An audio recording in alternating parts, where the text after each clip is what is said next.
Coming up, the 76ers cruise again and the Mavericks even their series. This is Locked On Now NBA.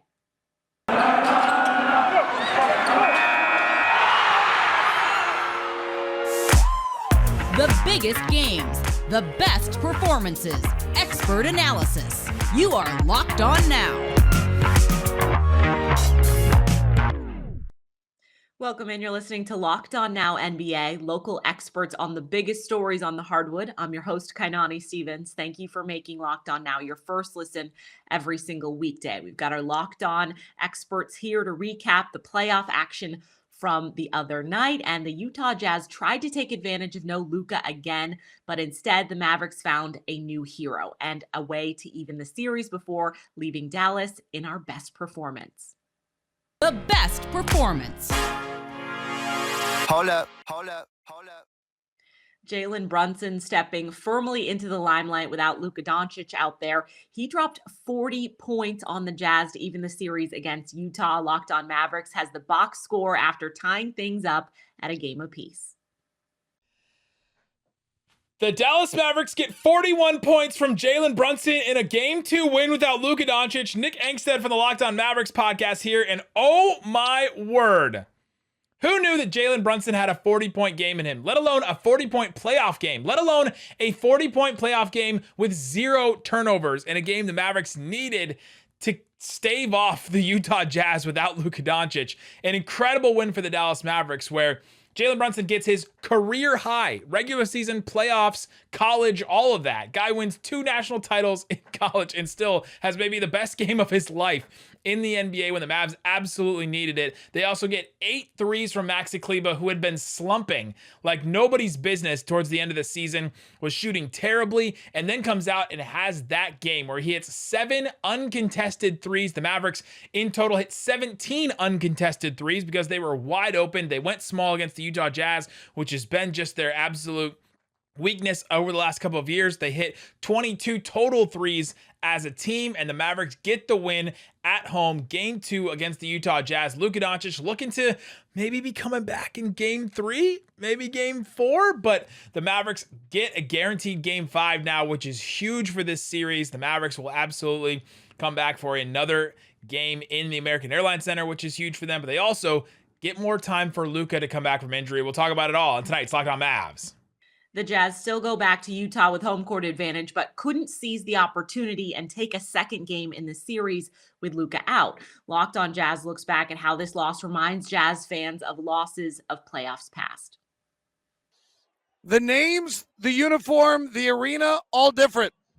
The result, eerily similar to the experience in playoffs of the past. David Locke here as the Utah Jazz fall in game number 2 to the Dallas Mavericks, 110-104.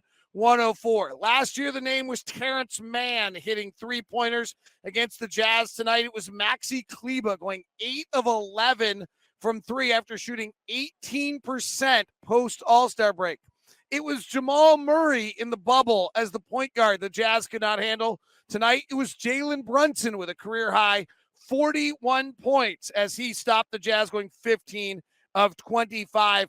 The Jazz had an unusually strange performance from Mike Conley, who got in foul trouble, never got in rhythm, and didn't score. Donovan Mitchell at 34. Jazz led by 7 in the fourth quarter, but could not hold off the Mavericks and lost it 110-104. Series is tied.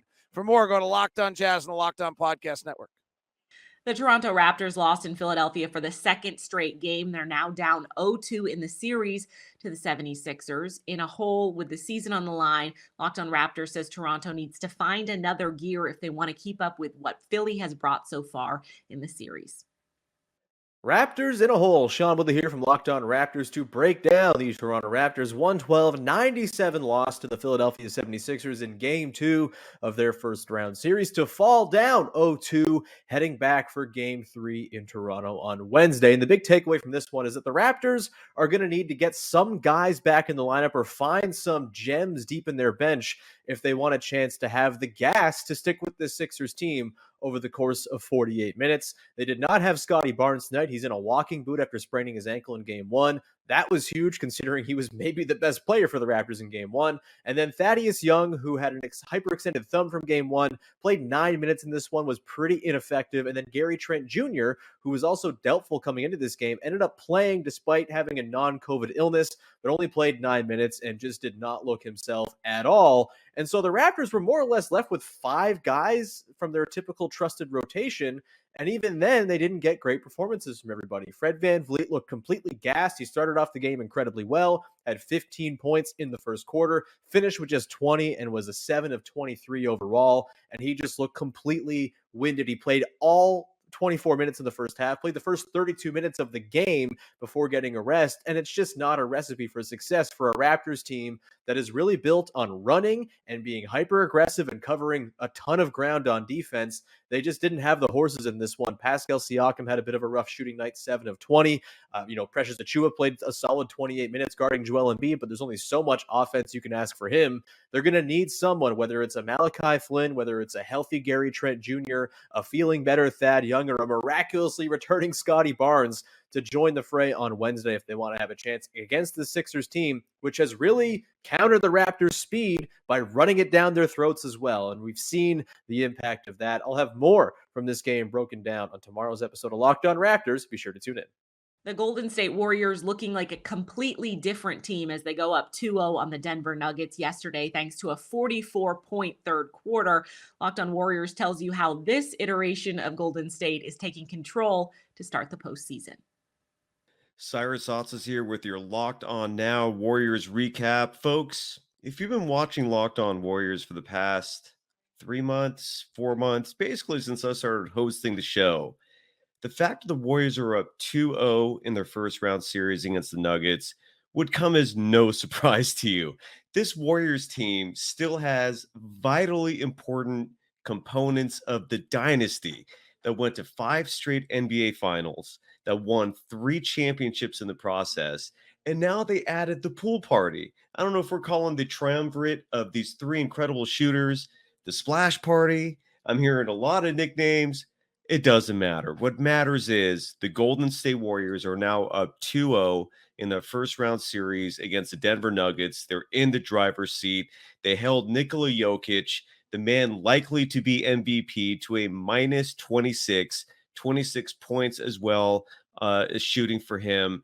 I don't know what to tell you, except that when you join us tomorrow, I'm going to have the great CJ Holmes. He's the San Francisco Chronicles Warriors beat writer on the program to break down all the details, beside the fact that Jordan Poole, 29 points, Klay Thompson, 21 points, and Stephen Curry, as the 6th man, scores 34 points off the bench in one of the most efficient playoff games of his career. He went 12 for 17 from the field, 5 for 10 from 3 in a dominant performance. 126-106. The Warriors win. They're now up 2-0. I'll talk about this and so much more on tomorrow's Locked On Warriors. Follow the show's account at Locked On Dubs and follow me on Twitter at Dogsurf Roadshow. Cyrus Otz is coming to you with Locked On Warriors. That's going to do it for this edition of Locked On Now NBA. Thank you for making Locked On Now your first listen every single weekday. Make sure you check out Locked On NBA and your team's Locked On podcast during these playoff runs. I'm your host, Kainani Stevens. This has been Locked On Now.